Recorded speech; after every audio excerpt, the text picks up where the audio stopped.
You guys, you know that story they say from grass to grace? Wanni talked about her story on Hero Daniel's therapy section, and trust me, I'm gonna say this. I don't know if you're a female, if you're a male, but you are a fan of all these housemates. Please don't put your expectation too high on those people. Let them live their life. Let them enjoy the moment. One, he talked about being bullied so many times. And she also talked about what Ruthie said about her concerning her and her sister always sleeping with one man to make money, right? You all know Wani and Handy have their twins. I mean, they're in very, I don't even know how to explain their twins, but this one cannot survive without this one. That's how close they are. When Ruthie made that statement, I saw the social media went gaga. They tried so hard to dig out like their past story to see if truly they were sleeping with men. They couldn't find anything. And according to Ruthie, what she said, oh, I know a friend that knows them. My friend told me this about them. Your friend said without confirming, Ruthie really bullied, let me put it that way, these girls. Ruthie said so many, like that nasty word she said about the girls, like it could tarnish someone else's reputation, right? And I don't know, I hope she finds peace because as a mother, yes, as a mother, make I not shut up waiting I won't talk.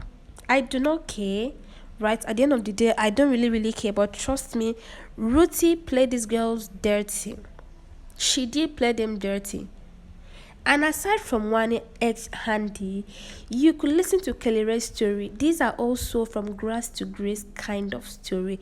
Just few months back when Kelly and Cassia used to enter KK public transit just to get where they were going. But in few months, life changed. They had their own personal car, not just car, they have millions in their accounts. Anybody's story can change. You as a fan, you do not have to like personally love those people, but the least you can do is respect their life. You don't really know the struggle people go through just to make it in life. You don't know the situation they find themselves in just to survive. Imagine one ex handy as big as they are sleeping inside office, and you're not gonna tell me most of us human beings, there is time you face challenge and you get to sleep in your office. Like, when I listened to that story on Hero Daniel, I couldn't finish it, but trust me, it's so hard when the world is trying to be judgmental on your case without even knowing the inside story of your life. These girls have worked so hard for themselves. They have seen reality. You know when they say reality checked, they have seen reality, they have seen hardship, they have seen critics, like they criticize them. They have seen so many things in this life, but trust me, they still stood their ground. If you like body shame them, I see people said, oh, why is their stomach always so big? Can't they work on their body? Can't they do this one? Can't leave them to breathe? Let them breathe. But away from this, I just want to leave this clip on them. The moment I could capture that, if you watch that clip, you're gonna cry. But let me just leave it here for you to just enjoy and wow. Please stop body shaming these girls. Let them be, okay? I want to get back to my space, just me and Handy, you know, without everybody. I just want some quiet again. But apart from that, I'm overwhelmed. Like the thing that is keeping me going right now is I think my energy, my wife Handy, and my energy squad. Like the love is overwhelming. So I just like when I wake up and I see all that, like it just like puts a big smile on my face. I'm genuinely happy. Thank you so much. You have grown so much. You and Handy, you guys have grown so much, and every single success that you're getting now, you truly deserved it, and you guys earned it. Thank you. What has been your biggest worry since you got out? To be fair, I'm not worried about anything because I think, like you said, I've grown so much. And sometimes when I look back at where I'm coming from, like, and now the person I am today, I'm like, was that you? But at the same time, I'm like, growth is beautiful. So I'm like, yes, that was you. That means if you can do that now, that means very soon, in like maybe 2 years, because I know our growth is fast. You look back and say, oh, is that you? That will show how much space you have to grow. But the growth has been immense. Everything has been great for Andy and I. Like you said, everything that we're getting right now, we deserve it. We've worked so hard. What has been your biggest worry since you got out? To be fair, I don't think there is because I'm comfortable with failing. I think some people get in their head and work themselves up about what the future holds and everything. I think I was in that space, but right now, I don't think I am. Right now, I'm in the space of, I'm operating in my higher self. I'm in my glory days. It's only up from here. Like, yes, everything. I don't want to use my mouth to call bad things, but life is not a bed of roses.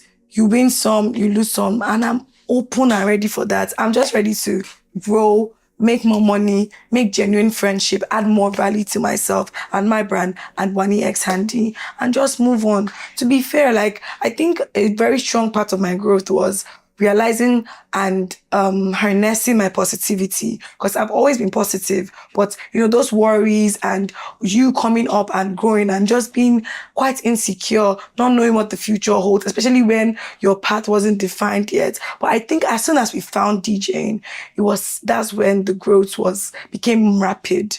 DJing, and it's only up from here, and that's my truth. I'm not worried about anything. The one thing I'm most scared about is losing a loved one. That's my biggest fear. But apart from that, and that's inevitable, people will always go. But apart from that, I'm not. I just know that everything, like, when you know for a fact that everything is going to be fine, and from here is only up. That's the stage I'm at right now. That would do this to somebody else. Like, it doesn't make any sense. Thank you. I'll need that tissue before I spoil my face. That's fine. Sorry about that. It's you. And when I enter this place, I'm like, I know I'll cry here. Thank you. It's the first interview I'm shedding tears. But like I was saying, they think not enough.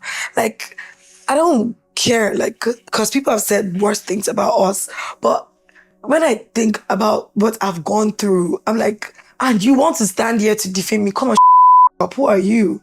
Like, I'm not mad at her. This is not me talking to her. This is me talking to anybody that says this. I'm like, me and Andy were sleeping in the office. They accused us of stealing things in the office. They accused us of pooing on the floor. People were mean to us, like, because this bullying thing, it's been real. We were bullied in that office by camera guys, by some of our colleagues. And we've always been positive. We took it with a pinch of salt because we were just like, oh, we know what we're praying for. We believe that's going to be better. We've tried TV presenting, acting, digital marketing. And I realized that during these media rounds, everywhere I went to, I had applied for a job there at some point. And it was crazy, but I never got one. And being here right now, you're the star that is coming in to be interviewed. I'm like, God has done it. And to be fair, like, my tears are not even tears of sadness. It's just like remembering what you've gone through. I remember us one time after they told us we couldn't stay and sleep in the office anymore, and we didn't want to be coming from home because we live so far. Most times we wake up by 3:30 a.m. We're staying at Ojo, close to Lasso University, and we come to the Keji's office every morning. Wake up by 3:30 a.m. and just start coming. Then sometimes you get to work late, they will lock you outside and don't let you come inside. And you're like coming from a far place, they're paying you something, but the money they're paying you're using it for transportation and feeding. Nothing to save. Then we're like, okay, let's sleep in the office. We stopped sleeping in the office. We're just trying one day. I remember us just roaming around, just calling and looking for where we could squat for the night. Sometimes going home, Lagos and traffic, we'll leave the office by 5. We'll get home by 11, 12 a.m. And you have to do that, repeat that cycle of waking up 3:30 and just to be fair, all these things, I'm not mad. I think we had to experience that because it made us grow.